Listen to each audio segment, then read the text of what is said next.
அடுத்த மாதம் கோலாலம்பூரில் நடைபெறவிருக்கும் 47வது ஆசியான் மாநாட்டில் கலந்து கொள்வதற்கு அமெரிக்க அதிபர் டொனால்டு டிரம்பிற்கு அழைப்பு விடுத்திருக்கும் அரசாங்கம் தனது நிலைப்பாட்டை அறிவிக்க வேண்டும் என்று பாஸ் கட்சி தலைவர் அப்துல் ஹடி அவாங் கேட்டுக் கொண்டுள்ளார். காசா தீபகற்பத்தில் அமைதி முயற்சிகள் குறித்து ஆலோசிப்பதற்கு அல்லது விவாதிப்பதற்கு ட்ரம்ப் அழைக்கப்படுவதற்கு தகுதியானவரா என்று ஹடி அவாங் வினவியுள்ளார்.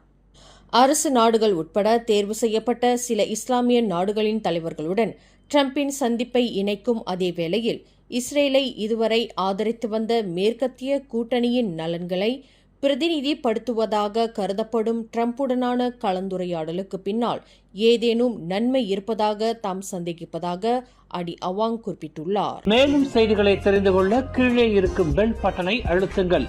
உங்கள் மகிழ்ச்சியை வெளிப்படுத்த லைக் மற்றும் ஷேர் செய்யுங்கள். தொடர்ந்து திசைகளோடு இணைந்திருக்க சப்ஸ்கிரைப் செய்யுங்கள்.